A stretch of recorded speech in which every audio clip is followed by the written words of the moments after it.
You are listening to the IFH Podcast Network. For more amazing filmmaking and screenwriting podcasts, just go to ifhpodcastnetwork.com. Welcome to the Indie Film Hustle Podcast, episode number 453. Remember, it costs nothing to encourage an artist, and the potential benefits are staggering.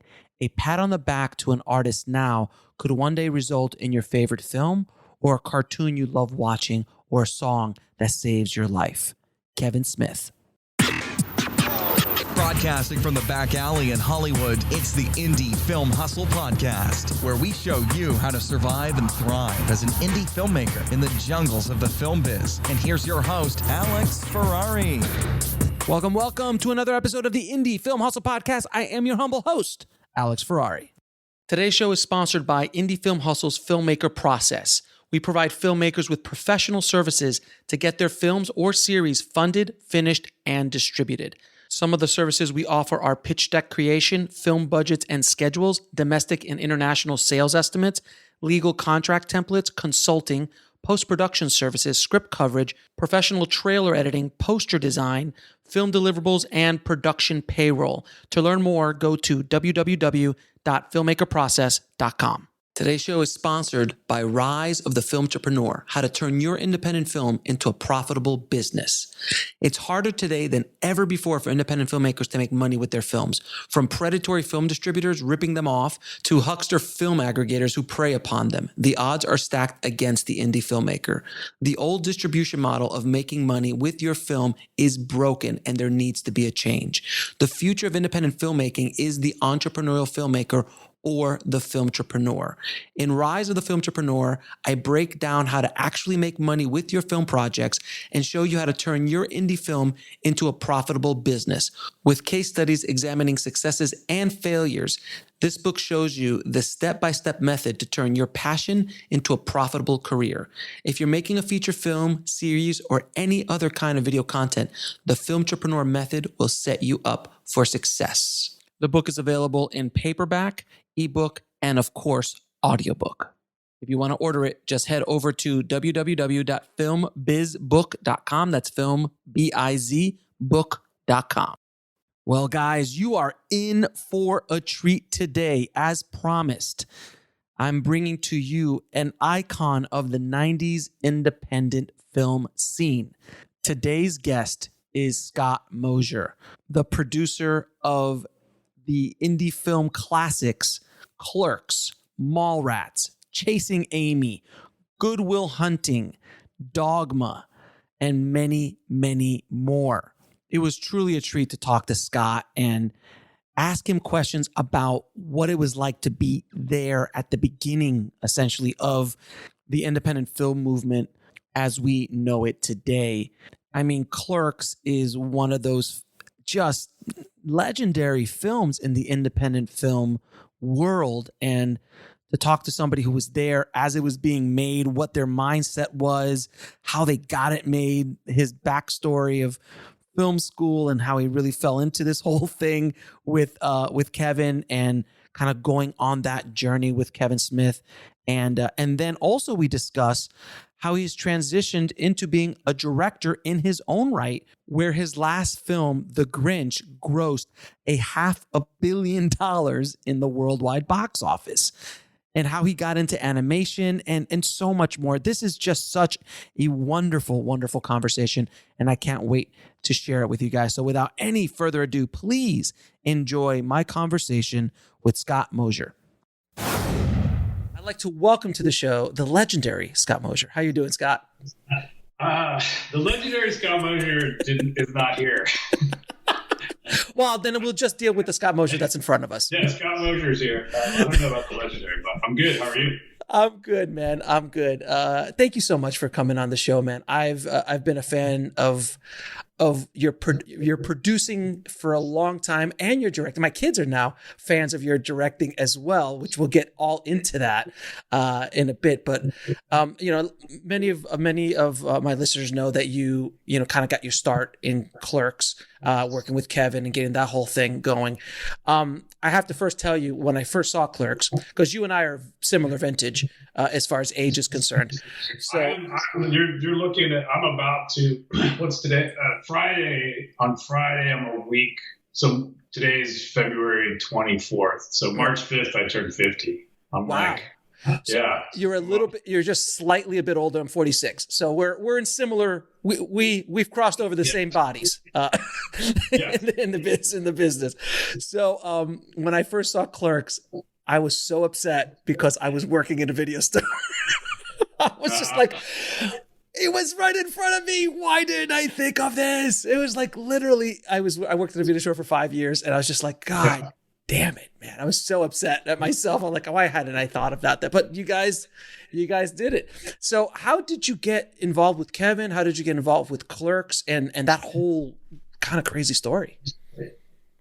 So, I mean, I backing it up. It's like I was like 14 or 15, or even younger than that. It was like Raiders of the Lost Ark was the movie I saw, where it wasn't just that I was like, oh, I love this movie. It was more that I was like, oh, how do people do this? Like, that it's a constructed thing, like I became aware that it's like, oh, people made it. It didn't just appear out of thin air. And so then I started getting really interested in film, and then, ultimately went to the Vancouver Film School because I was living just outside of Vancouver, BC. So, and so Kevin and I both just sort of independently end up getting in. We're in the same class. It was like the 25th, 26th, like they were numbered. So the school had just opened, and we both went because our grades weren't that good. And so it was like, this is a tech school, right? You just go, it's 8 months, you're in and out. Kevin, so we arrived there together, we kind of become friends. But Kevin is the one who came with a plan. Like Kevin had already sort of, he was working in a convenience store and the video store back and forth. And so he kind of went there with the intention of like, I'm going to learn how to make a movie and then go back and make the movie with my friends.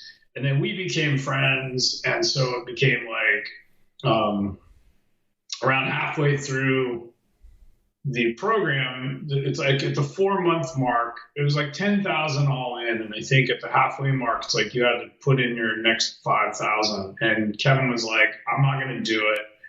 I'm going to go home and get my job back. And you stay and finish the term out and learn how to learn whatever's left to learn.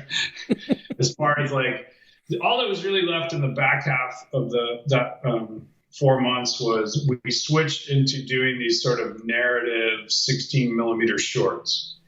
So you worked on like 2, I think, or 1. No, you just worked on 1. And so Kevin left to save the money to put towards the movie. And then I stayed, and that's when Dave Klein was in our class, who was the cinematographer on Clerks. And we had kind of known each other, but as soon as Kevin left, like then Dave and I started hanging out a lot. And so by the time we graduated, so it was like March of 92, we start class. October, we finish. And Dave and I are friends. And then after that, we started making like, there's a bunch of people, there's like a community of like people who'd gone to the school and they were making short films outside of the program. And so I was editing one, I was the editor on one, and I was the dolly grip during the shoot, and I was cutting it at night, and Dave had shot it. And so we were all just kind of around, but Kevin, in the meantime, I remember working on that short when I was the dolly grip for whatever reason. And that's when I read Inconvenience, or the first draft of Clerks. So that was like probably November of 92. So we meet in March of 92. By November of 92, I have the draft for Clerks. And then from there, we were going to shoot earlier, but then there was a big flood, and Kevin's like house was flooded, and his car was flooded, and so he couldn't do it. And so we postponed it till March. And then I was prepping in the morning to rent equipment. Like I was getting up like really early at like 5 a.m. to call houses in New York to rent camera equipment. And We'll be right back after a word from our sponsor. And now back to the show. And we had sort of talked to, I mean, there's a lot of stories, but we had talked to, we had talked to one DP who was in New York. He was an older guy who had his own pat lighting and et cetera, et cetera. And I remember Kevin and I was talking and like, this is totally, I mean, look, it all worked out. So, but I remember being like, I remember distinctly feeling like, oh man, like if there's that one guy who knows everything and we're just complete neophytes, it's like, it kind of, we both were a little bit like, it feels wrong, like, or it feels like, it just felt like the wrong mood to have this person who was always like, you can't do that, and you have to do this, and you have to do that. I think we were just selfish and scared. Ignorance was bliss. Yeah, it truly was like kind of like, and then Dave, and we knew Dave, and we're like, well, let's have Dave, let's bring a lot of people who know nothing together. So, I mean, on paper, this sounds fantastic as an investment. So we were talking of, it really does. Black and white movie about clerks, no star power, cost about $27,000 if I'm not mistaken. Yeah. First time DP, really. I mean, other than shorts, first time director, first time producer, first time cast, essentially. You had no actors. Yeah. First time. So again, on paper, solid investment. Everyone lined up. Everyone's just like, how much money do you need? Yeah. They were like, we wanted to give us $1 million. And we're like, no. We stop. only want 27,000. Let's not get crazy. And then, and also, I just recently found out that Dave was the DP on The Mandalorian. So he's done okay for himself. Yeah. I mean, Dave, Dave went on to shoot like most of the seasons of Homeland, and now he's on Mandalorian. Yeah, he's sort of, his career in the last has just taken off, and he's doing, he's been nominated for Emmys. Like, it's just amazing. But yeah, we were at that point, that's why Kevin ended up paying for it, essentially all those on his credit cards. But, his mindset, which always made sense to me, was like, you can go to NYU, and if you'd gone to NYU or another sort of more prestigious film school, it's like he could have spent $200,000. So it's like, by the time he came out of Vancouver Film School, having spent like, $8,000 to $10,000 in fees and living and et cetera, and then you add, another $30,000 in credit card debt. It's like, it didn't seem, it's like on paper, once again, like on paper, it was like, is this the worst thing? Like yes, you're in debt. And if the movie is a total disaster, you'll have to dig yourself out of it, but like, why not just jump in? I mean, but that's that, and I will say this, like that's that's not me. That was Kevin. Like Kevin's always had that drive, and like to make that sort of like leap, he made the leap of like, I'm just like, fuck it. Like, I'm just going to do it, and like start racking up, like getting credit cards. And I mean, look, I grew up in the 90s, and you guys were part of that first wave of true independent. Like that, what we consider independent film today was created starting in '89 with Sex Lies, and continued with Clerks and El Mariachi and Reservoir and that whole, Linkletter and Slacker and all these guys. And when you guys were making Clerks, it hadn't really hit yet. Sundance was Sundance, but it wasn't Sundance. Like, you guys helped create the mythos around Sundance with Clerks and Mariachi, and then of course all these other films that came around that time. So there wasn't even kind of a blueprint for what you guys were doing. Like, it wasn't like, oh yeah, we're going to submit to Sundance, and then obviously Harvey and Miramax is going to pick this up, and we're going to get a fat check, and our careers are like, that wasn't even a thing yet. So the risk that you guys were taking was not only crazy, looking in hindsight, like on paper it looked horrible, but it was like really brave and stupid all at the same time. 100%. But I will sort of like, unfortunately, punch a hole. Please punch away. Because there was actually like an absolute blueprint. which Was was Slacker. You're right. I guess Slacker did. You're right. Slacker. So Slacker comes out. Kevin sees like here's the Slacker blueprint. Kevin goes to New York, sees Slacker, loves it, and he's like, if that's a movie, I can make a movie, right? And then from there was like, there was enough examples. I guess you're right. We were really early though. We were super early, and we definitely became like part of the sort of Sundance mythos of like the ultra low budget kind of like film from nowhere, and then filmmaker plucked out and sort of, given a career. Like we're definitely all part of that, but there was enough, right down to the fact that Kevin was like, there was an article about Slacker that he had framed on his wall, which was Rick had made the movie and then showed it as a in progress screening at the IFFM, which was the International Feature Film Market, and Amy Taubin did this sort of wrap up article every year and picked a few movies, and she had picked Slacker, and so that really was the blueprint. Like Sundance was technically not the end zone. The end zone was to get to IFFM and screen it. So we had that blueprint, and then there was another article I remember written by Peter Broderick, which was a budget breakdown of Laws of Gravity, which had proceeded very, very like by a year, but it still was like, and so it kind of helped shape this idea of like, we think we can do this, because I think Slacker was 22,000 and Laws of Gravity was around there too. So it was like, it kind of became this sort of like $25,000 idea. That was the budget, and before, the other person who was like very influential, who had preceded everybody, was Jarmusch. Mm-hmm. Like Stranger Than Paradise was a huge influence. I mean, like a big influence as far as like long takes, like there was definitely an influence, but it was also just an influence of like, being young and like those are the first independent films that I think Stranger Than Paradise was like the first indie film I remember. What was that? What year was that? Is that 89, 90? I thought it was 89. I was about to look.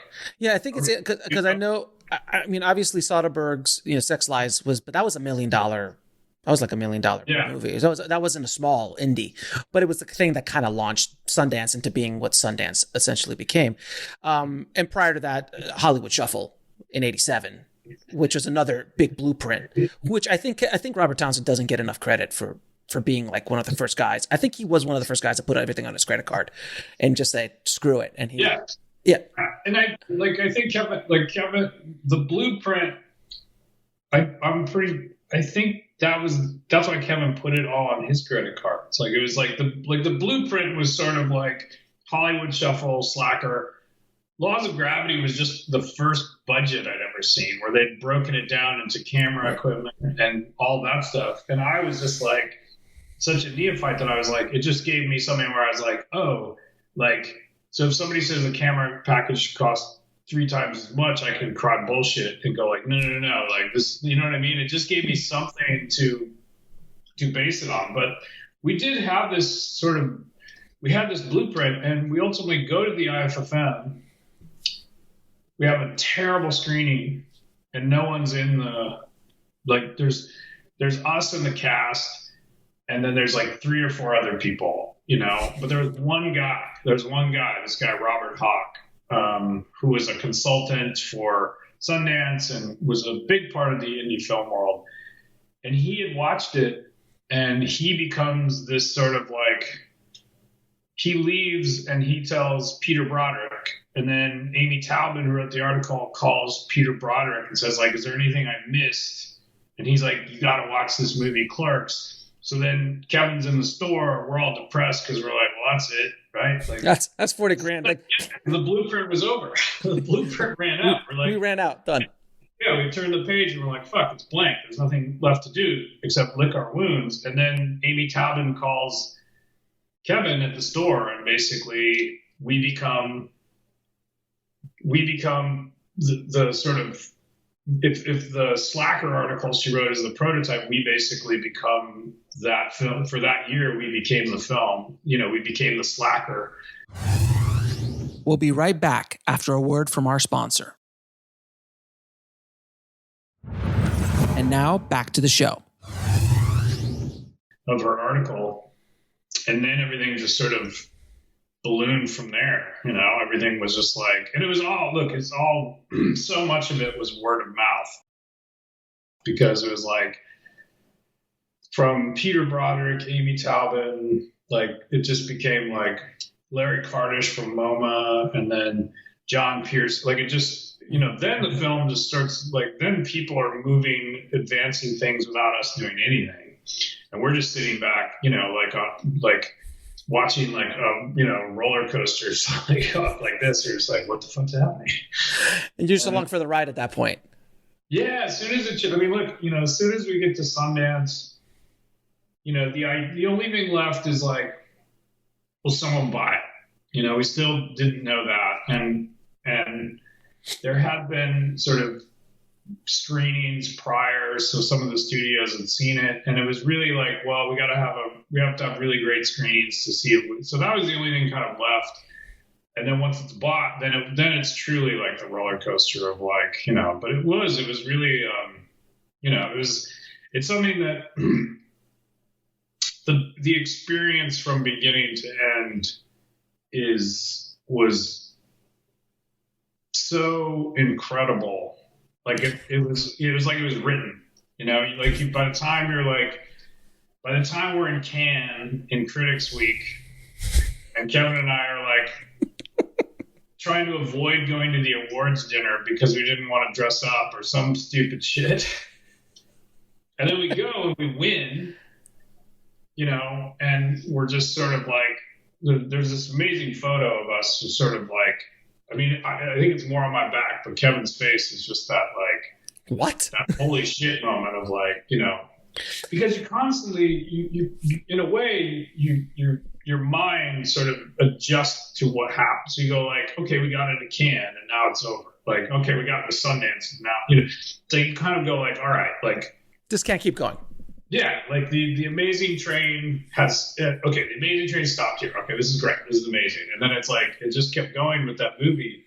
It just had such a life of its own. And it was such an amazing sort of, we flew around the world. It was just, and I was 22, I think. So it was incredible. It was like, and for years it was like, it has been, it will always be, this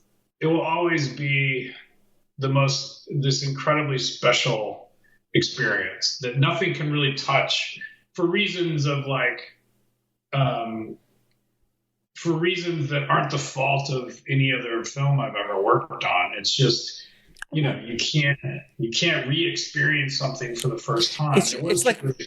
It's like your first love. Like you can't re-experience your first love. You might not end up with that person or whatever, but that moment and that time and your age and where you are in the world and your evolution and all that stuff, you'll never, ever get your first kiss. Like that's something you'll never get your first. So Clerks was essentially your first time. It was the first time, and it was amazing. It was like we were in Cannes, and I remember there was a Miramax boat, and then next to it was a yacht, and Simon Le Bon was on it. And basically we were running around all the time, but basically we end up meeting Simon Le Bon, and he's like, he kind of says like, oh, I'd love to see a movie. And I was like, well, it's playing at like 8 a.m. or something crazy. And he's like, well, come get me. So I basically got up at 7:30, walked all the way because we were staying at a hotel. I walk onto his boat and no one's awake.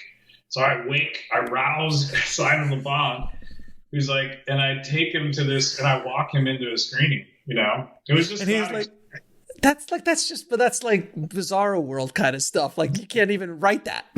Yeah, exactly. It was just such an amazing experience. And there's been so many movies, there's lots of great experiences, but it was being that young, right? And watching these doors open into a world. It's like you can't, that's the thing, you only walk through the door once. And that was like such an amazing experience of walking through the door into this sort of world that, we generally are it's presented as, behind a velvet rope, so to speak. So it's like, you only kind of get to walk in there once. And that was Clerks. Now, the one thing that I want everyone listening, and I think this is an issue that I've dealt with most of my filmmaking career, and I think a lot of filmmakers still do, is they'll look at stories like Clerks and Slacker and Mariachi and that kind of time period, and they'll make films today thinking that that's an option. Meaning, like, what would happen to you? Like, I always consider you guys like a lottery ticket. Like, you guys won a lottery ticket. It was the right place, right time, right product. And that goes along for all, like Slacker and Mariachi. Like, if you guys show up today with Clerks, do you think you can cut through the noise? I mean, it's hard to say. What I will say is, like, something always cuts through the noise, right? Like, there's always something that cuts through the noise, and part of it is definitely luck and timing. It's like, part of it is luck and timing, because as our career went on, like, releases of movies is also about luck and timing too. It's like, you can sort of make a great movie and it gets released at a bad time with a bad marketing campaign, and it doesn't sort of like, I think it's like, it's a time we're at right now. Do I think that a film like Clerks, well, it's like rated R comedy and all that's, like, so much of that has grown since we've sort of come on the scene, and there's so many actors in that world that I do think it would be harder to cut through, because what Kevin was like, whether people think he's the voice of a generation or, like, I'm not arguing that point, but he was a voice from that generation that was unique and specific. And that's the thing that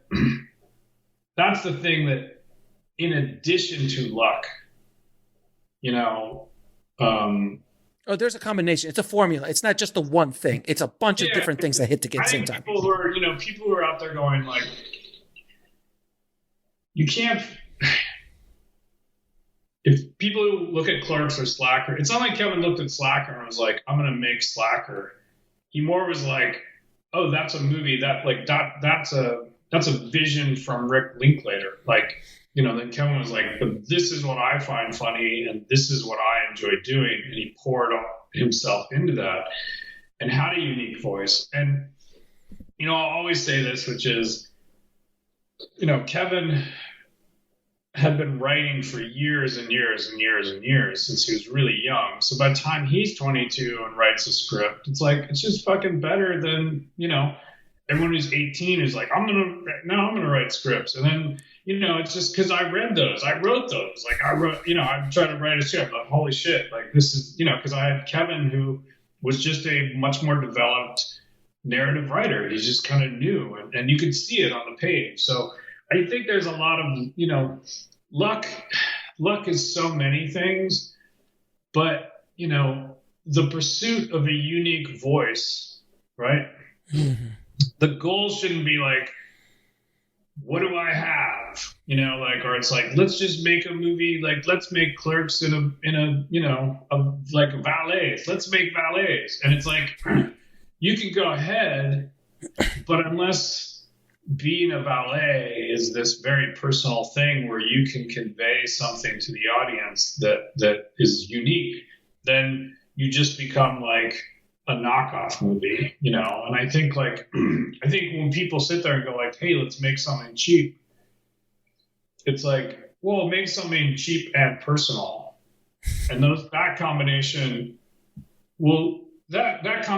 at least has the chance to cut through the noise, right? Because you're doing something that's like, you have to, and some people's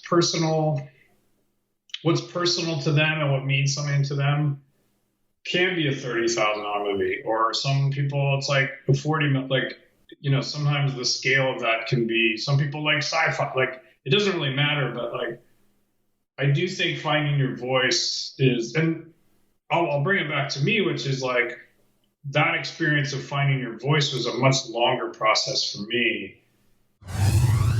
We'll be right back after a word from our sponsor. And now back to the show.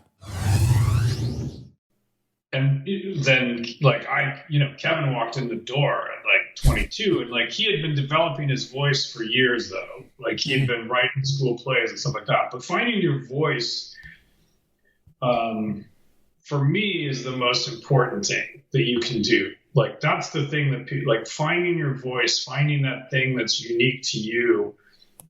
If you can look at something in a way that no one else is necessarily expressing, there's other people who see it the same way. And if you can capture that, that's how you gain an audience, right? Like we all look at things in different ways, but there's also just like, I think what Clerks did, and this is like not anything I thought about when I was 21, but what I think it did was it created this sort of, it was an expression of something that didn't exist. And there was this huge audience that was like, this does exist. This is how I talk to my, like this is what we think is funny. This is when we bullshit with our friends. Like, and that's the part where it's like, there's all kinds of luck that has to come into it. There's all kinds of timing. And we as filmmakers, like, I believe what you have to focus on first and foremost is like, what's the unique sort of perspective that you're bringing to what you're doing? That's a great piece of advice. You're absolutely right. If you can connect with something that's authentic to you in your own voice, if you try to go make another Clerks, you're going to fail because there's already a Clerks, and it was done authentically by Kevin and you. Yeah, I agree with you 100%. Now, after Clerks, obviously you guys are the toast of the town. You're the belle of the ball. You're being wooed. It's the early 90s. Money is flying everywhere. And they say, what do you want to do next? And Kevin and you say, hey, let's do Mallrats. And you're like, here's those $1 million that you were talking about earlier. Now we'll accept your money. So you make Mallrats, which, by the way, I'm actually a very big fan of Mallrats. I actually saw it in the theater, test screening in the theater when I was in college. Oh, wow. And I got that little book, the movie, official movie book. They gave one to you as you walked out and stuff. I saw. Me and my friend were pissing ourselves when we saw it because it was speaking to us at that time in our lives. Yeah. So Mallrats didn't live up to the financial expectations of the studio. I didn't want to say it out loud. It bombed. No, it totally bombed. I mean, look, the wounds of Mallrats have been healed, a long time ago, knowing that like the audience ultimately found that movie and it didn't. It wasn't 1990, when it came out, it was like, it was pretty dark. We were both like, fuck, because you put all that work into it. But you were also, and you guys were pretty much, so you guys were put in, because you had one hit, which was Clerks, which was kind of like, all right, this is an anomaly. Let's see if these guys have anything else. So they give you a little bit of money, and then Mallrats happens and it bombs. So that pretty much blacklists you in town, from my understanding. Like it kind of just, you're in director jail and producer jail at this point. It's the sophomore slump. The reviews were terrible. A lot of it sort of like pointed right at Kevin, I think, which was just like, we built you up. We really set you out, and then you make this. And, I think in hindsight, I would be curious if any critics would have the, to go back and re-look at that movie and understand its connection to Clerks, like understand that it's not this sort of, and I think for you as an audience member, like you understood it, right? Like it felt like, like a proper extension of what that movie was. But we were, at that point, before it was over, Kevin had started writing a version of Chasing Amy that was a little bit more commercial. And as soon as it happens, it's like, I guess we were in movie jail, but in a way we lived in Jersey. So it wasn't like we're in Jersey. It's like when you're not in Hollywood, it's like you don't really know.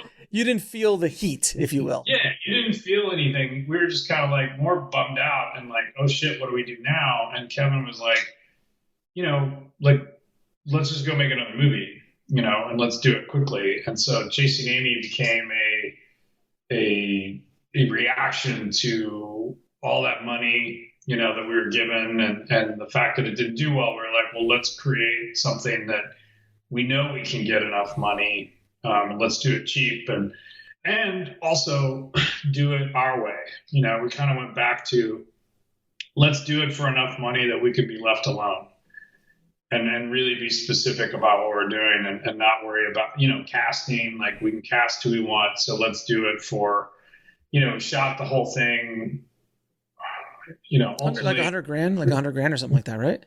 It was like to shoot it and start cutting, to deliver like a sort of a couple cuts of the movie and get it far along. It was like a couple $100,000. So there's a post cost and all the rest of it, but we did it, we kind of went in at a price point that was like, we knew that it wasn't a huge investment for somebody. We could make our money back. We were using like a great crew, young people, and because we were young too. I mean, I think I was 26 at that point. Mm-hmm. Young crew from New York, was coming down. We were shooting all in Jersey, and then we were back to sort of a version of making Clerks again, just with we took the experiences from Clerks, we took the experience from Mallrats, and sort of Chasing Amy becomes the rebuilding year. It becomes like, let's sort of like, we had other producers on Mallrats who we got along with, but it was like, this was like, all right, let's just do this our way. Like, yes, we need a bigger crew. Yes, we need this. Yes, we need that. But like, how do we do that through our filter and through the way we want to do things? And then from there, it's like, after Chasing Amy, that's where we carry on through Dogma and everything else. But it was a refocus. That whole movie was just sort of like a shift back to like, all right, this is what we're doing. And the smart thing that you guys did is that you moved so quickly, because Mallrats was, you guys, there was a lot of eyeballs on you in town. They're like, oh, these guys, obviously they're a one-hit wonder, Yeah. That's it. They're bubble gum. Let's move on. But you guys like, no, let's get in there. And arguably Chasing Amy is one of my favorite of the filmography of what you and Kevin have done. There's so much heart, so much authenticity in that film. It's not nearly as silly as Mallrats in the crudeness of it, but there still is those elements. But there's so much more heart in Chasing Amy. Like it's deeper in a way. Am I wrong on that? No. I mean, I think Chasing Amy becomes the sort of I think a lot of people react to it because it becomes the sort of the movie that sort of represents kind of more the totality of who Kevin is, right? So it's like the crude humor, of course, is part of it, but it's like, he's also he's a dramatist. He's also somebody who's like has a big heart, and it's also a personal movie. It's a personal movie for him, and I think that sort of shifts. Sort of Clerks and Mallrats, and this becomes something where he's like, all right, I'm going to tell another personal story, which just happens to be more grounded in there's a lot more drama and real drama, right? So it's like sort of drama stemming from this specific situation, but I think it became like. And that was a year later. So Mallrats comes out in 95, 96, like February or something. We start shooting Chasing Amy February or March. And then January 97, we're in Sundance, and we're back, We're back, baby. And we're back. And that does gangbusters at the box office, especially for its budget, and launches this little known actor, really, Ben Affleck, which is his first starring role and that whole thing. So it was just an exciting time, because I was following you guys, like I was following you and Robert and Quentin and all that, that crew and Richard and all that crew. I would watch every damn thing you guys put out. And it was that weird time. And I always tell people this, like the 90s, it felt like every month there was a new Cinderella story. It's either John Singleton, it's Ed Burns, it's Kevin Smith. It was it was an amazing time to be an independent filmmaker. It was kind of like when when Spielberg and Lucas and Milius and Coppola and De Palma, that film school brats generation, when they were kind of given the keys to Hollywood because Hollywood had no idea what the hell to do. So they're like, here, go make Taxi Driver. We'll be right back after a word from our sponsor. And now back to the show. And you guys kind of had that run in the 90s. It was that from like 89 to like 98, 99. There was that run that was just so many amazing filmmakers came out during that time. I mean, I think there's, I'm sure someone's wrote a book about it, but I feel like, part of it is like the industry sort of needs to open, it's sort of like, especially then, it's like, nowadays, it feels like there's a lot of venues and ways to get things made. And back then, it was just harder to get things made because there weren't as many outlets. But you also see the surge of, Fox Searchlight. So there's more there's more outlets for these movies. There's more opportunities. But also, it felt like like in the 70s, the business was kind of like, how do we make money? Yeah, like what do audiences want? Like, there's also a generational thing to me, which is like the industry has to open its doors every once in a while to let in the new generation of voices that they don't necessarily understand. Like what was happening in the 70s, it's like, it's not like those guys who were making movies in the 50s and 60s necessarily understood like that the audience wanted to see Easy Rider, right? Like, right. Easy Rider kind of opened the door for all those guys to like, listen, wait a minute, this $200,000 movie went on and made like, $10 million or whatever it made.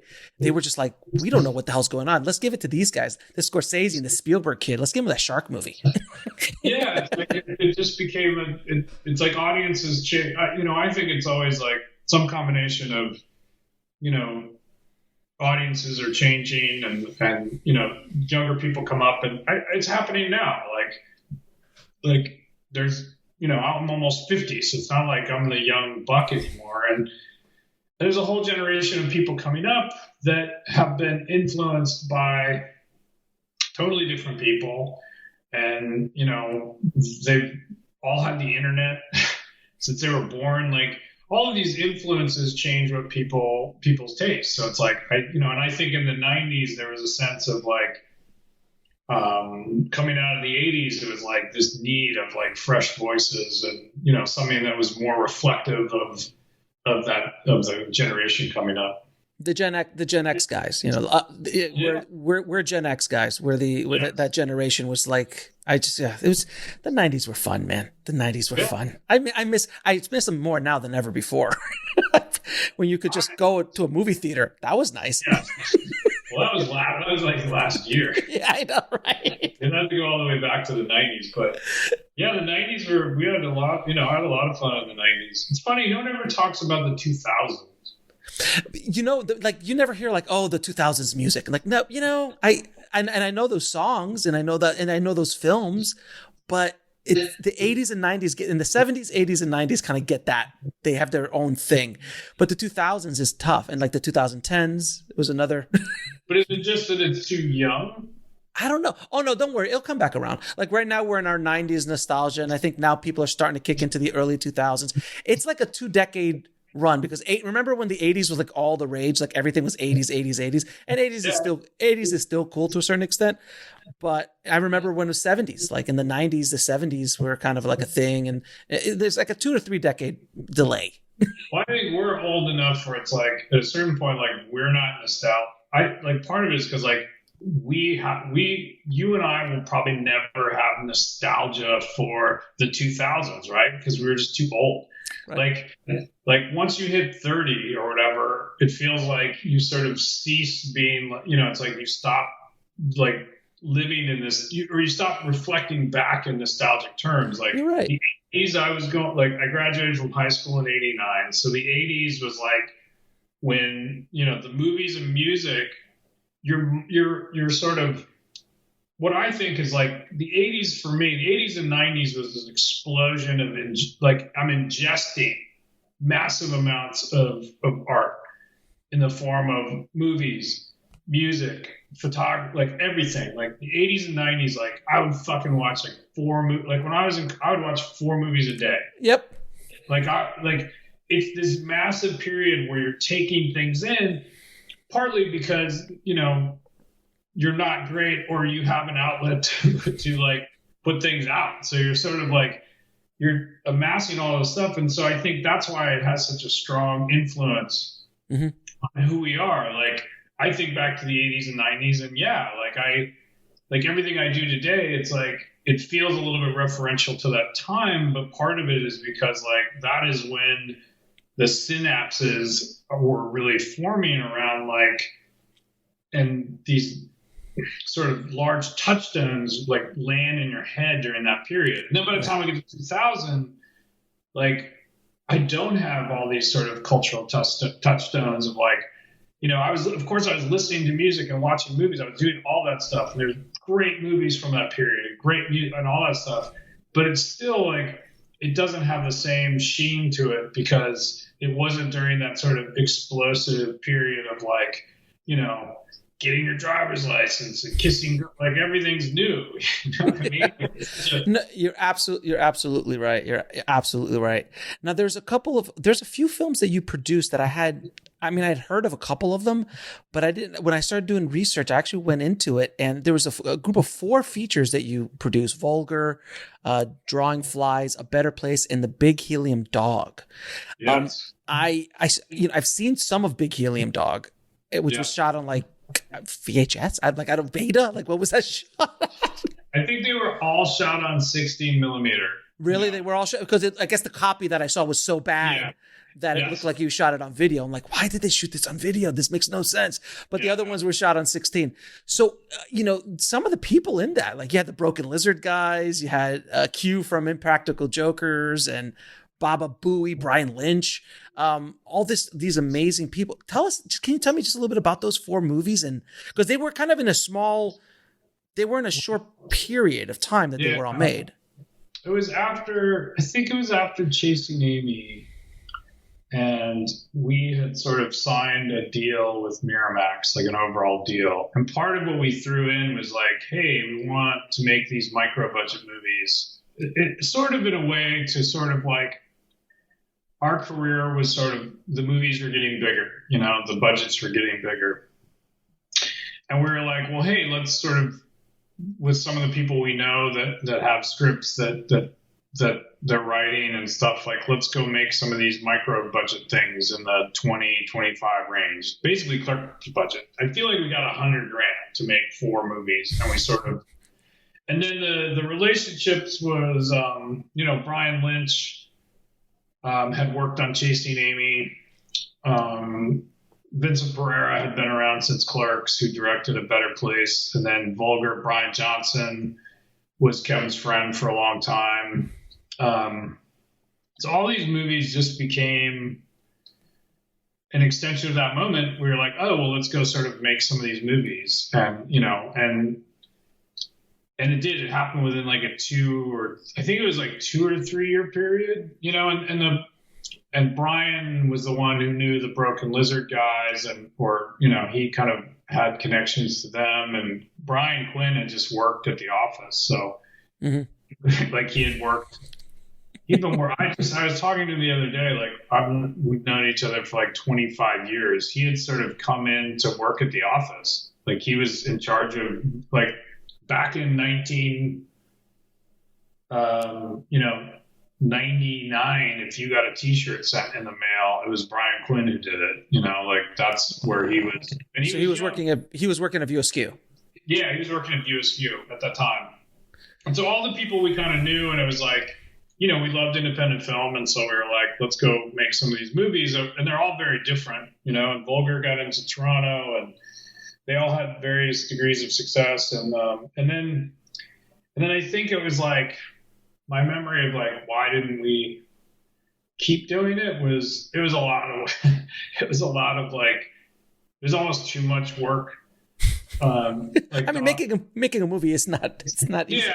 Look, it's not like we were on set all the time. And I think it was just a matter of like, we made Dogma so we're heading into Dogma, and then the Clerks cartoon's happening, and it's just like the amount of work we're doing is expanding, and then suddenly, like, to maintain those or to keep them going just felt too much work. But it was really fun, you know? And now, is it true that there is just no copies of Big Helium Dog anywhere? We'll be right back after a word from our sponsor. And now, back to the show. I mean, Brian Lynch has one. But no, I just saw an interview say, but he doesn't have one. He said he didn't have it. I'll ask him, but as far as I know, he has a copy of it, but it's not been released. But it's not available anymore. It's never been released, and I can't remember why. There was some clearance issue, but it was never released. Now the rest of them were. It has a hell of a cast. It has a hell of a cast. Now I don't know what happened to it. It was off and on through the years. It was like music clearances, or there was something that was sort of hanging over its head, and it just never sort of. I thought he must have a copy somewhere. I have to believe. I mean, he's the director. Yeah. He's got to have at least a VHS copy of it. Or now it's like fucking Raiders of the Lost Ark to find the thing. Exactly. Yeah, I don't know. It might be. I'm sure, like, we're View Askew or somewhere. There's got to be a copy. I do not have a copy, so one day it will get leaked online, just like Deadpool did accidentally.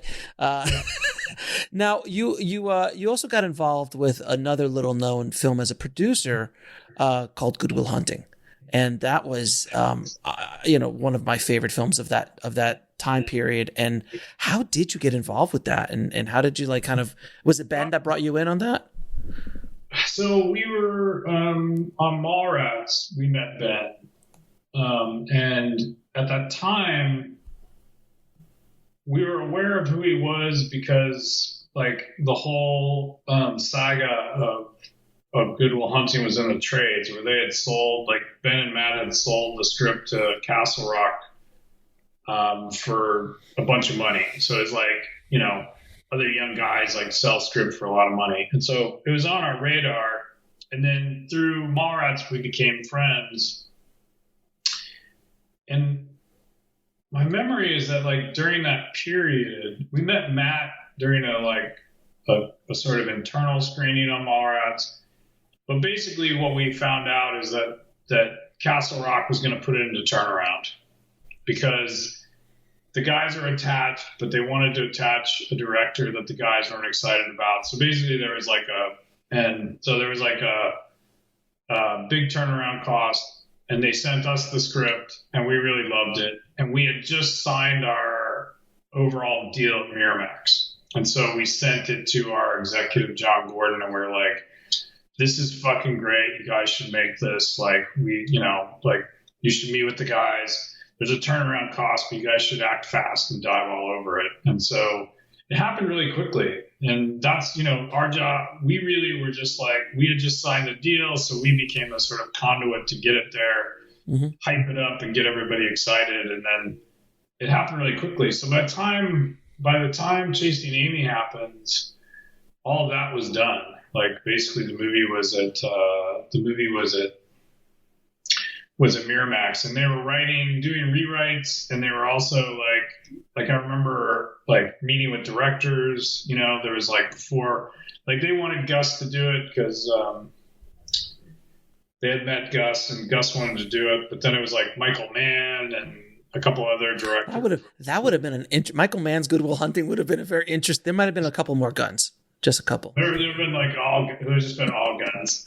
But there would have been a shootout with Will Hunting, which is that great sequel, Good Will Hunting 2 Hunting Season from Jade Silent Bob Strikes Back. What a great Michael Mann version in a totally different way. But it was, and then we, and then once it's in the hands of Gus Van Sant, it's like sort of just, then you just get to be a fly on the wall. So we were up there a couple times. They were shooting in Toronto, and it was just, it was really interesting. I mean, for me, it was really interesting to watch because you're working so much. You're not on this, you don't go on the sets of other filmmakers. And it's sort of interesting to watch how people act in different ways. Like, he's very quiet and sort of, he's not sort of sitting at the monitor shouting. Like, he sort of directs in this more sort of quiet way. I mean, that film was like, I remember seeing we went into New York to see, like, the director's cut or whatever. And it was like, I mean, like it was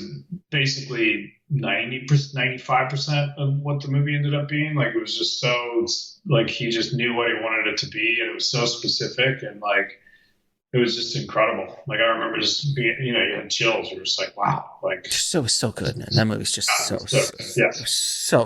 good. Yeah. Now during this time, I think you were heading into Dogma. Did you guys know that this was going to be as controversial as it essentially became?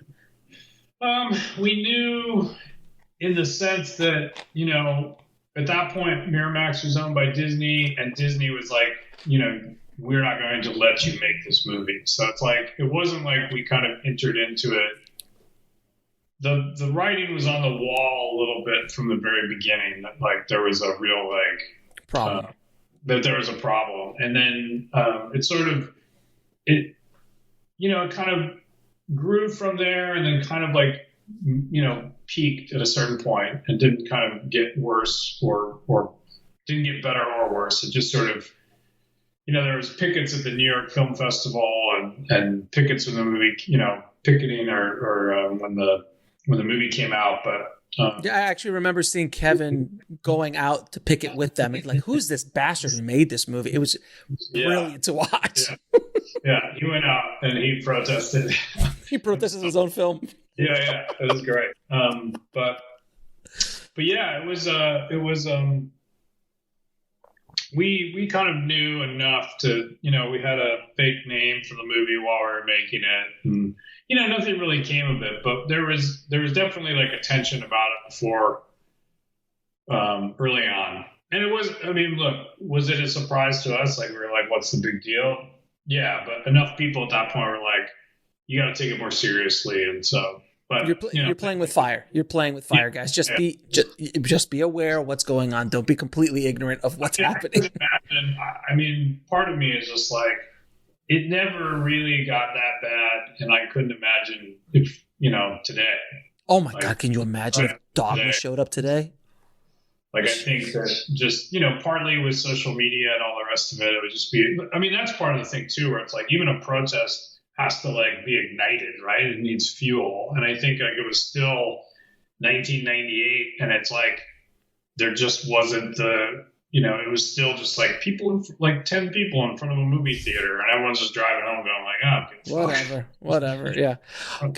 Imagine Facebook around that time, or Twitter or something like that would have exploded.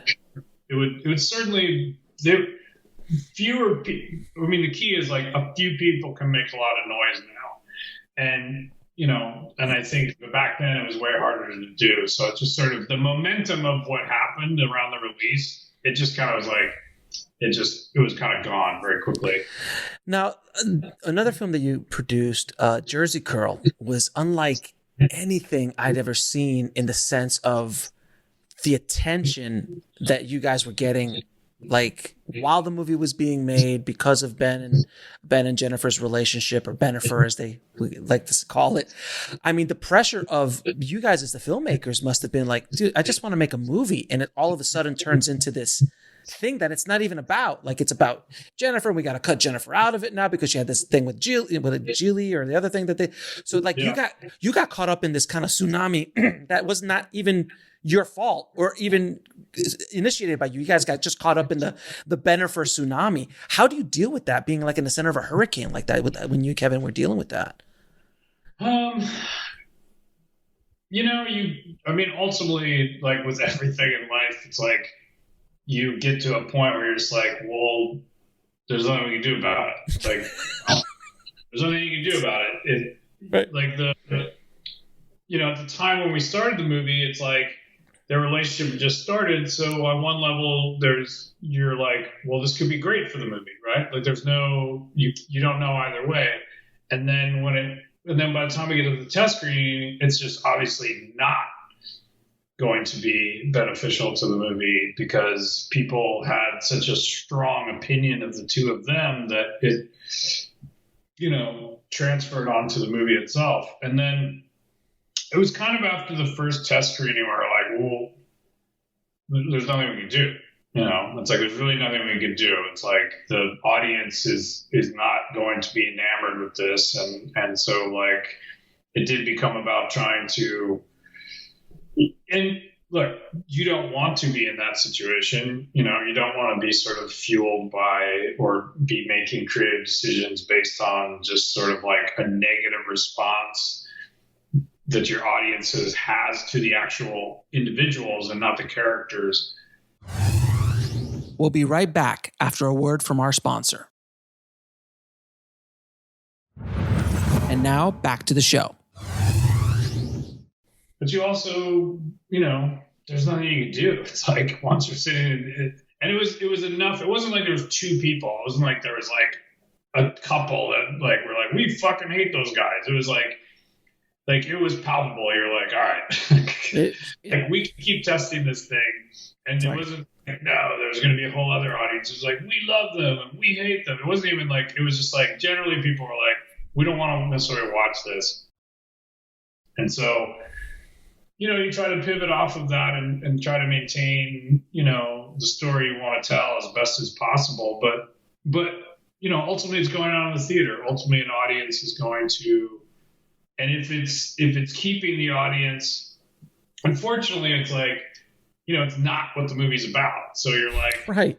If it's keeping the audience from sort of interacting with or sort of being receptive to, what the heart of the movie is, then, you have to make that decision of like start to trim that part of the movie down and get into the sort of the rest of it. And so it was definitely frustrating, but, I tend to believe like the energy you spend battling things you just have no control over is just, a lot of wasted energy. And that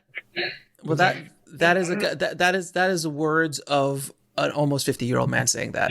And I completely understand what you're saying, because there's just stuff when you just can't get until you hit a certain age or experiences in your life. It's like there's that great saying of like, worrying is paying debt on money you don't owe.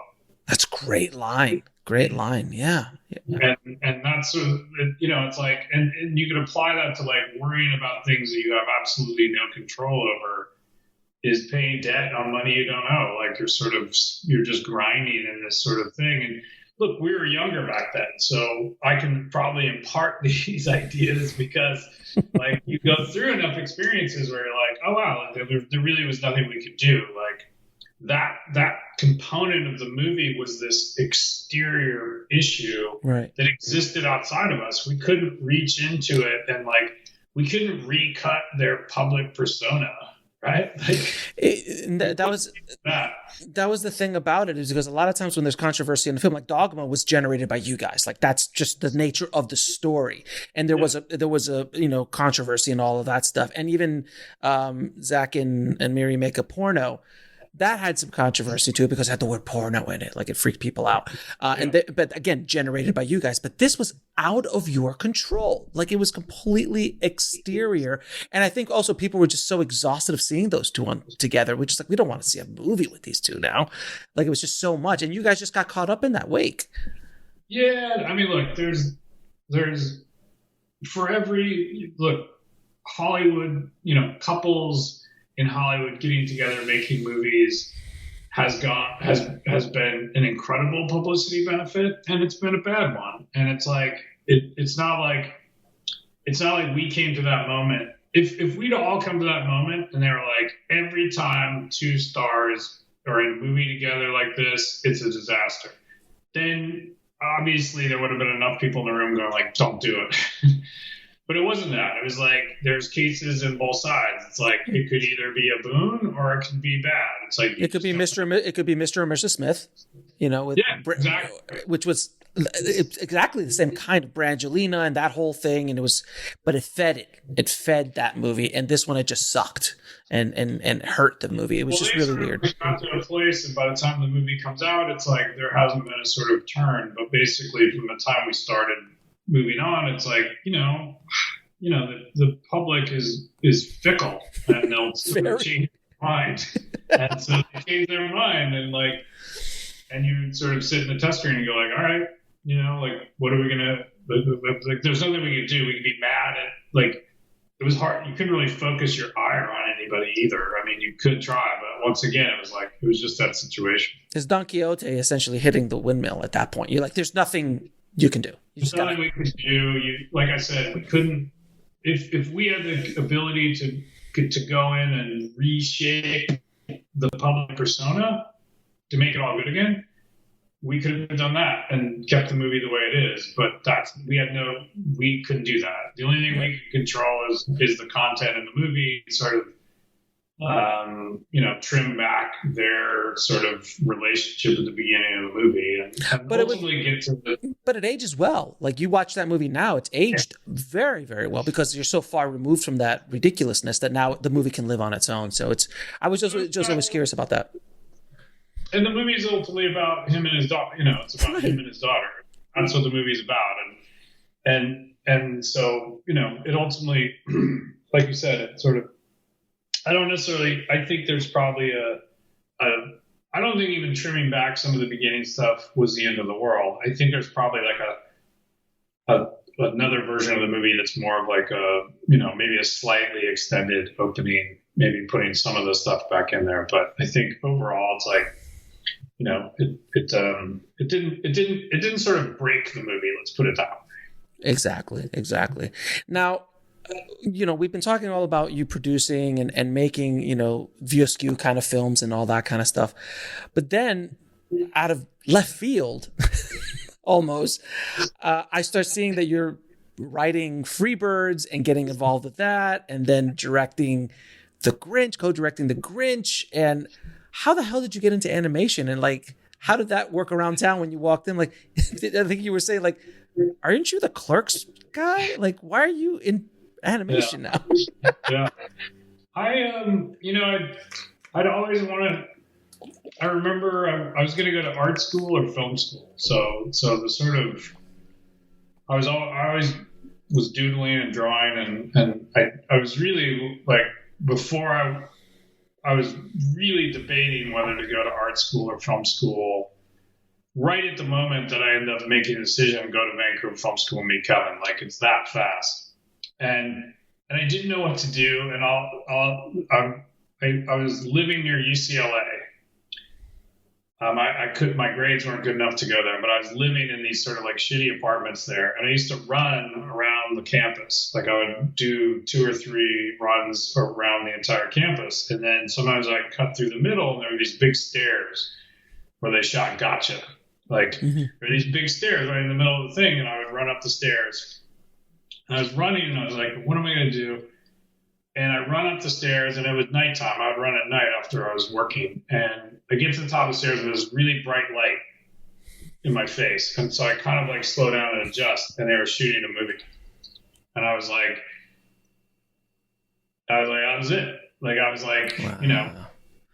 My decision was sort of made in that moment. And then basically I very quickly applied to the Vancouver Film School. And 5 months later from that moment, I'm up in Vancouver and I meet Kevin, like, after that sort of moment. But the art part, the art thing was always in my head.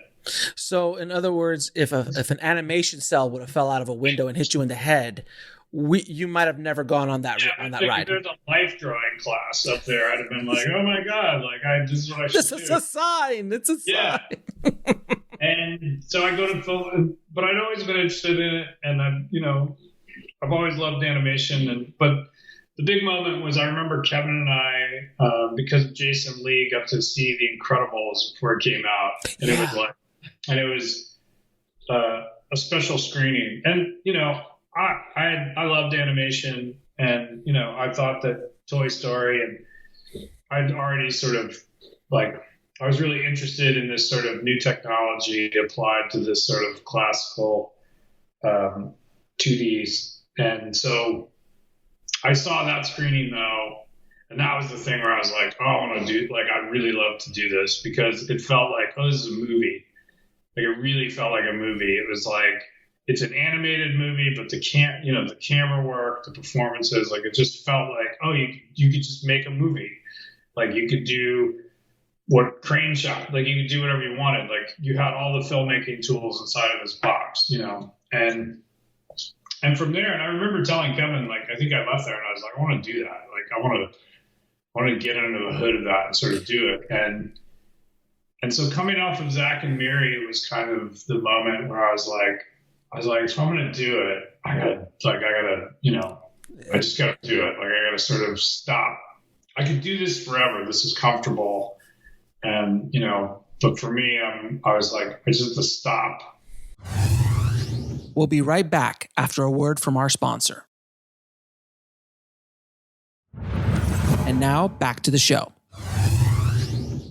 And sort of, rebuild myself, like refocus myself specifically on animation and writing too. And like, I stopped after Zach and Miri and was just kind of like focusing on writing and trying to get into animation. And that's when this guy, Aaron Warner, I knew. And then and then it becomes like you're in the business long enough and you know enough people. And if you sort of, right. If you're fun to work, if you're good to work with, if you work hard, like, all that stuff can pay off. I'll say that, which is Freebirds becomes this guy, Aaron Warner, who produced all the Shreks, was like, I have this movie, Freebirds, it was called Turkeys at the time. And he was like, if you want to learn animation, like, this thing's like a fast moving train. And if you're willing to sort of like jump onto it, you'll learn very quickly. And so I was like, as the producer, and I was like, this is my shot, because at that point it's like now it's like animation, making animated films is a much broader sort of, there's more opportunities. But at that point it was like, this is the beginning of everything opening up. And that was more like Pixar and Blue Sky. Like, there was these established studios, and if you had an idea, you had to go to those specific places, and that was it. So then I jumped on Freebirds, and just through the process of making it, it's a very open, collaborative sort of medium. It's a little bit different from making live action because it's just the pace of it's different. It's just a much more open forum. You're sort of making it you're getting together with a bunch of artists coming up with ideas, and so I started writing pages, and those are getting brought in, and so then I come off of Freebirds, and I don't want to do animation. I was like, I don't know if I want to do animation, and so because I was tired, it was just tough. Yeah, because you produced and wrote as well. Yeah, it was a tough schedule, and so I came off and I was like, I'm not sure. I was like, I loved a lot of it and the people I worked with, but I was like, I'm not sure if I want to do it. And then I was just working as an editor, which I've done through the years. And I cut a documentary on Marvel that was on ABC called From Pulp to Pop. Mm-hmm. It was like, so I did that. And then I was cutting, I'd taken over, or I was just doing a little polish. I wasn't the main editor. I was just there for the end of a movie it ultimately became called No Escape, but it was called The Coup with Owen Wilson and Pierce Brosnan. It's by the Dowdle brothers, mm-hmm. who just did the Waco series, and like, I had known them. And my friend was the editor, and I was like, oh, I'll get on that. And then that's when I got emailed from Chris Melandandri emailed me, and I didn't know him, and I was like, well, I don't understand why I'm getting an email from him. But once again, so Brian Lynch, who was the craft service guy on Chasing Amy and done all these other things, he wrote Minions, and but he wrote Hop, so he'd been working in Illumination for a while, and he had given me. He had given Chris my information, and Chris was like, hey, because Illumination at that point was like, they were making more movies. And so it was like, as opposed to one every 2 or 3 years, they were trying to do, 2 a year. Like, they were just, and he was feeling like, maybe I'll bring in for the first time, like a producer, like an independent producer to help me sort of manage projects. And once again, I was like, I don't know. I'm not sure if I want to do animation. And the Dowdle brothers are just like, the edit room that we're in was like a block and a half from Chris's office, and they were like, dude, like, what the fuck, like, go walk down the block.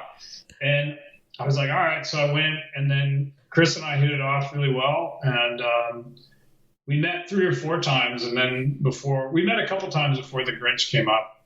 And then he showed me some artwork. It'd been going on at that point for 6-7 months or whatever. And so we went back and forth. And then finally I was like, yeah. Like I really got along with him well. And I was like, yeah, I'm going to do it. So then that happens. It's so funny because when you talk, as you're talking, a lot of filmmakers listening, a lot of times they think, oh, it's about the agent, or it's about the manager, or about, this or that. And it's about relationships. I mean, seriously, the craft service guy who, if you would have been a dick to, yes, would have never recommended you for that job. Because you never know where anyone's going to be. And I've had that happen to me in my career, where they were my interns and then they all go off and are directing movies and have, all this amazing career.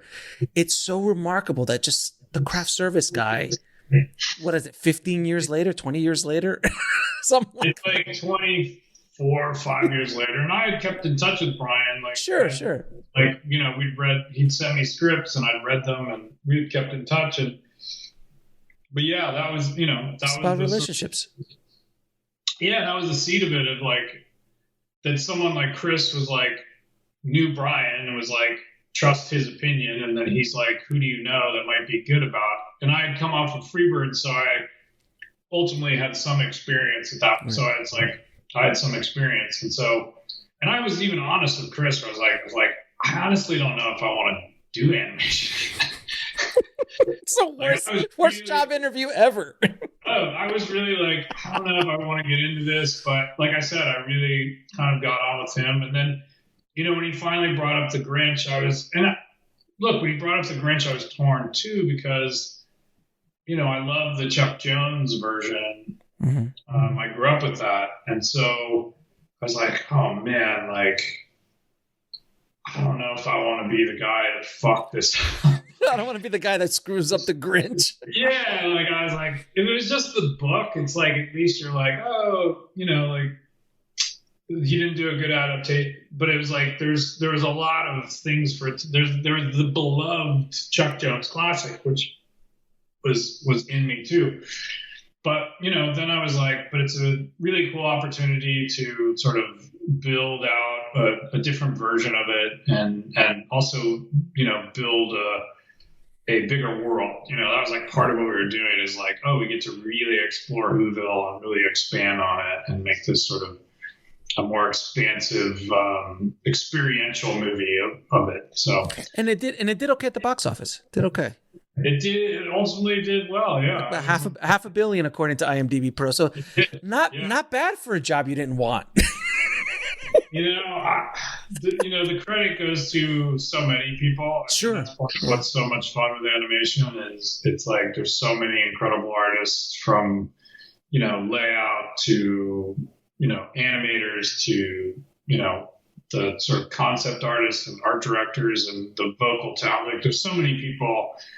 That's the greatest thing of animation, is like, it's like you spend years and years and years, and just when you're like about to shoot yourself, going like, if I have to fucking look at another storyboard, it's like, then you start to see like, then it's like right when you're there, it's like you start animating.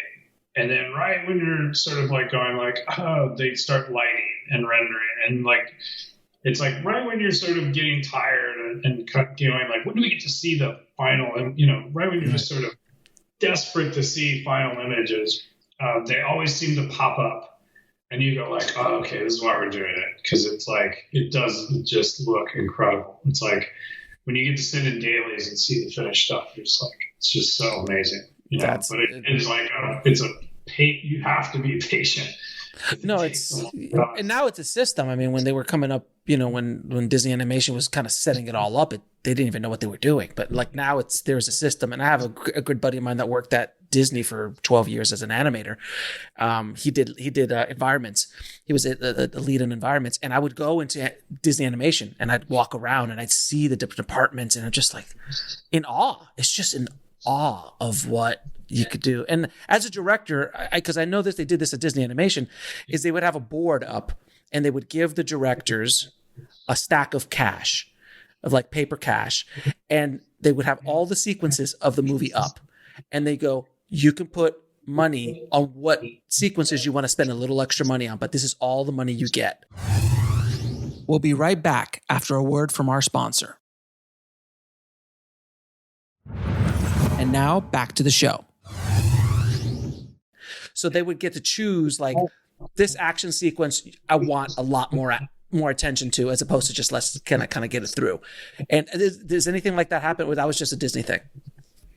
That definitely did not happen, because I would have just walked out with the money. You're like, I'm done. I'm out. Yeah. I'm like, I'm going to put it in my pocket. And it was fake. Scott, it was fake money. It was fake. Yeah, we could talk about this later, but I'm going to take my wife out to lunch. No, we didn't do that. I mean, it's something that, but those conversations are sort of collective. Right. You're sort of, and I mean, to me, it's just something you inherently know, whether it's a live action movie or a right. Or an animated movie. You're sitting there going like, hey, we have limited resources, we have limited money, we have limited time. So it's like, if and in animation too, there's that sense of like, well, if you want this sequence to be freaking huge, then you better get going now, right? Because there's a pipeline. There's a moment where it's like with the movie, it's just like it's cut off. It's like you can't add new shots. They won't make it through in time. So, there's a lot of thought constantly put into it of going like, oh, this is, we want to do a big shot here. Like we were doing there's a big, huge, like kind of drone crane shot in Grinch where we're like going through this pond of people skating and then all the way up to so you have to sort of like get all that stuff arranged, because all the it's basically live action. You have to sort of make sure that you've made those decisions to be like, oh, we want to set the tone here and want to do that here. And part of that has more to do with just like making movies with financial limitations, right. Which is most people. I mean, there are people who don't, there are filmmakers who are given the sort of do whatever they want.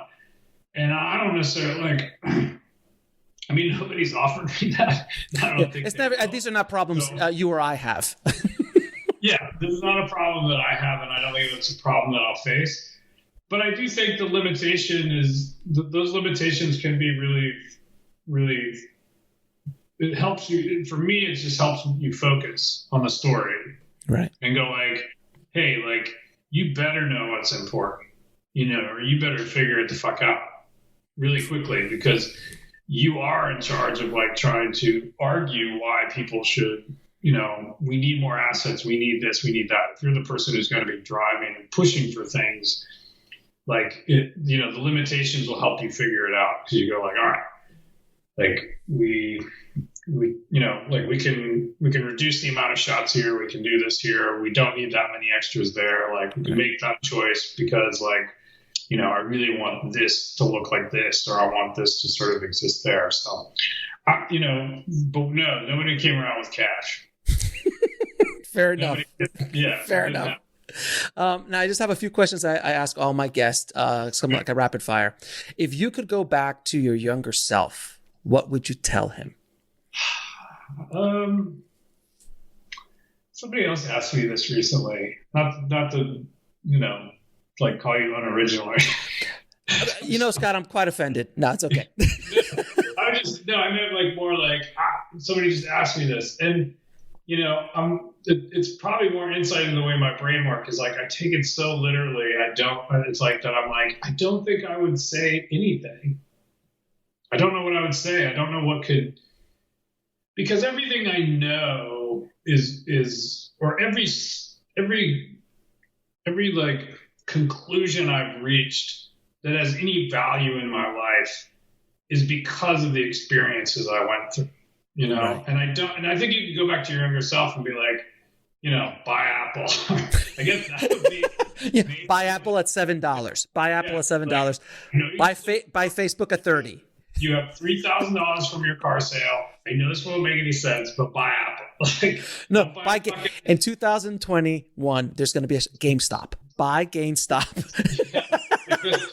It would probably be that. Like, as opposed Fair to enough. giving me any fucking advice of like how your career. Because here's the thing, like my career, in a way, makes no sense, even to me. Like, it's not like there's no linear line. Like, I can't point to it and tell somebody like, this is what I did. You should do this. yeah, it's just like I followed my curiosity, which is what I do now. You know, I still just sort of go. I'm driven by my curiosity of like animation or this or that, and I kind of like, which is why my IMDb page is kind of a weird mishmash of producing and documentaries, and you know, like I love documentaries. Like I'll go in that direction. Like, you know, I sort of follow. I'm not like I make horror movies or I make, you know, rated R comedies. Like I just love. From the time I was a kid, like I just love film. I mean, my sort of taste in music is the same as taste in film, which is really diverse. I just watch a lot of different things, and so. Yeah, I mean, honestly, at the end of the day, you know, I try to hack the whole like, what's the path I can take? Okay, should I try to do what Kevin did? No. Okay, maybe what I do what Robert did? No. Okay, maybe what I do with Richard Lincoln. Like, and I'm not the only filmmaker. We all do that. Like at one point, you know, you start looking at other people. Like you guys were doing it with Richard. You guys were doing it with Slacker. Like literally, that was what you were trying to do. But at the end of the day, it's a lot of luck, right place, right time. Like you happen to run into Kevin Smith. You two happen to gel. He happened to have a script about Clerks, and off you go. And it happened in the early 90s when that was a fertile ground for something like that to kind of take off. Like you said, would that, if it would happen in 85, is there I don't know. does it happen in 2005? But, you know, I always tell people this, like if Robert shows up with El Mariachi today, I'm not sure he breaks through with El Mariachi today. But in 91, a $7,000 action movie shot on 16 was exactly what the industry needed. It was the proof, like, oh my God, someone made a movie for $7,000, or the story they sold at least. I think if Robert was, if you know, to me, like if you transplant it, like the $7,000 version of El Mariachi that Robert would have made would have been very, very different. So, with today's tech, you're right. Yeah, you're absolutely right. You right. could even calculate that he could have sort of done it because, like, there's like the thing that I still go back to, and you know, it's not about people's career paths are, look, it is about who you know, making connections, like meeting people, having like a deep sort of list of people that you know, people that are making movies. I mean, it starts in film school. Like, if you know enough people, you're working on shorts. And like, it doesn't even matter if the short's very good. You're just trying to get experience, right? Like, that's like, you're a good worker. You work hard. You can fucking push a dolly, whatever. Like, for me, like, that's a big part of it. But I also think, like, and this is specific to people who want to be writers, you know, writer, directors and stuff like that. I think it's like, you know, the thing, it goes back to having that unique voice. Like, what's the story that only you can tell, you know? And at the end of the day, like, El Mariachi, Slacker is like very, like, all those guys had one thing in common, which is they really wanted to tell that story. Not because they really wanted to tell that story, and not because it was the cheap idea. That to me is like always like people are like, yeah, well, I really want to make this, but they're like, but then I came up with a cheap idea. It's like, well, no, like come up with ideas. And like, if all your ideas are $80 million, then you might have a problem. But, it's like, yeah, but like, if your passion isn't in these cheap ideas, like everyone's going to know it. You're absolutely, I really never quantified it the way you stated, because you're absolutely right. Like, when I make my movies, the ones that sing are the ones that I really wanted to do. And the ones that were like, I'm going to try to be this guy, or this is going to get me to that next level, or this is going to be the one that gets me the agent or those they fall flat, and the ones that have all the passion and the voice are the ones that people really connect to. And that's something that filmmakers trying to break in today really don't get. And that is the thing that will cut through. You're absolutely right. That is the thing that will cut through all the noise. Well, because if you have to go talk about the movie you're making, that's the simplest part of the equation. It's like, if you're passionate about it for hours. We'll be right back after a word from our sponsor. And now back to the show. If you made it as some sort of vehicle, the amount of people I've known through the years, like, well, I'm doing this, but what I really want to do is that. And I was like, I get it, but I was like, you have to find, like, everything should be an extension of your passion. You can do things just to learn, right? Those are the two levels. If you want to go make a film that you're just like, because you can afford to do it and learn and become a better director or become a better whatever, there's value in that, right? But you have to know that the end result of that is that you learned. If you want to, the other reason to make something is like, what are you fucking excited about? Like, what are you passionate about? Like, what kind of stories are you passionate about? Like, is it, like, if you love horror movies, then it's like, that's great. Well, what's the personal version of a horror movie? If you look at Jordan Peele, it's like, that's why those movies are fucking amazing, because they're personal. Like, it's not, he didn't invent horror. He basically was like, but this is my perspective of what a horror movie is. Right. And suddenly everyone's like, holy shit. Like, you are the only version of you. And I'm not saying you're a unique snowflake, but we're all unique snowflakes. We're all unique snowflakes. Your perception or your take or your sort of joke on, like, if you throw something on a table and everyone makes a joke, like, there'll be 10 different jokes, right? Like, that's what makes you different. And the more you sort of push yourself to find that, and that to me was a very long process. Like, at 21, like, I did not have a voice. And it was, having Kevin was like such a great, that was part of the benefit of standing next to Kevin, is because I was like, that's what a voice is. Like, that's what it means. That's what it means to have a voice. That's what it means to cut through the noise, right? Because all the rest of it is noise. And so I was very aware of how long it would sort of take me to develop my own voice. Like, the whole time I was like going like, that's a voice, right? Kevin's a voice. Like, no one can argue that. You may not like the voice, but the motherfucker has got his own voice. Mm-hmm. And, a million people, the Coen brothers, like all, Richard Linklater, all those guys. Yeah, they all have a voice. You're absolutely right. Even Robert, who makes those kind of action but that's his voice inside all those movies. You can learn how to edit. You can learn all the technical stuff, and all that stuff is smart. Like, that's basically just making you better at your job. If you want to tell your story, if you want to be a writer director, you really have to find the most important thing you can do is find your voice. 2 last questions. What is the lesson that took you the longest to learn, whether in the film business or in life? Just find your voice. Next question. Find the voice.